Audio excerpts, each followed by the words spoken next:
SIR কি বা নিবিড় সমীক্ষা কি? এসআইআর হলো স্পেশাল ইন্টেন্সিভ রিভিশন, যার বাংলা অর্থ হলো নিবিড় সমীক্ষা। এই নিবিড় সমীক্ষা কি এবং কেন করা হচ্ছে সকলের জানা দরকার। তো চলুন এই বিষয়ে আমরা আলোচনা করি।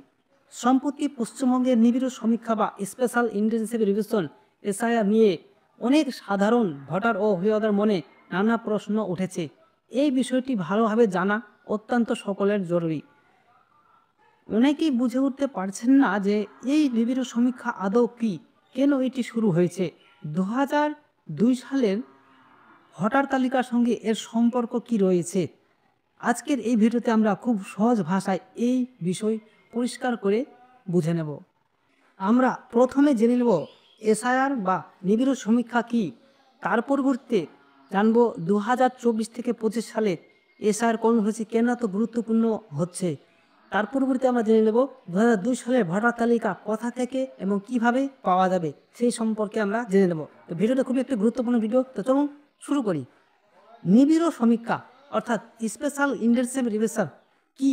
নিবিড় সমীক্ষা হলো ভোটার তালিকা সংশোধন বা বাছাই করার একটি বিশেষ কর্মসূচি। এটি নির্বাচন কমিশনের উদ্যোগে পরিচালিত হয়।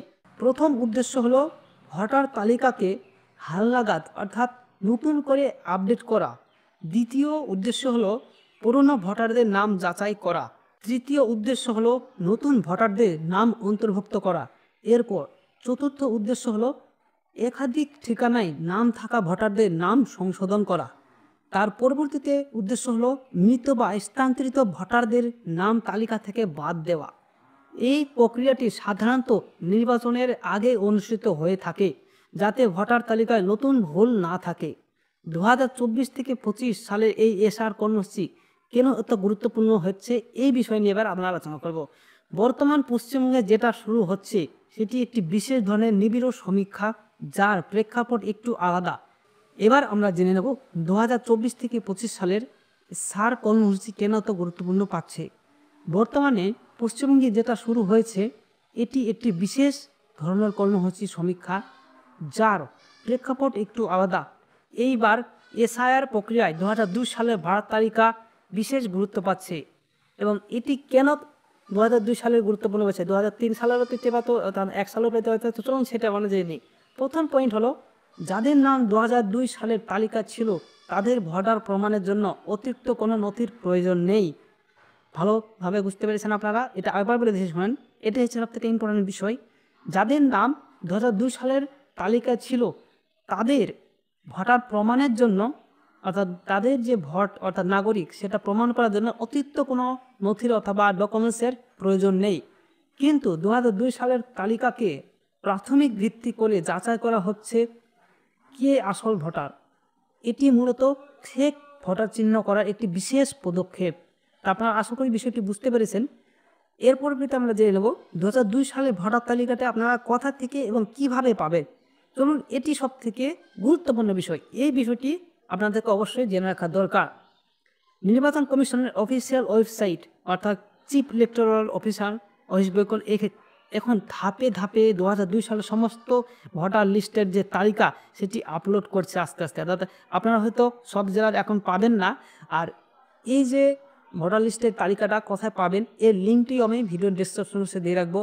আমরা সেখান থেকে এই লিঙ্ক থেকে আপনারা এটি ডাউনলোড করতে পারেন। তো আপনারা কিছুদিন ওয়েট করুন, সমস্ত জেলা এখনও আপলোড হয়নি, আপলোড হয়ে গেলে তবে পাবেন। তো চলুন এটি আপলোড করতে গেলে আপনারা যদি গুগল থেকে করেন তো কীভাবে করবেন সেটি আমরা দেখিয়ে দিব।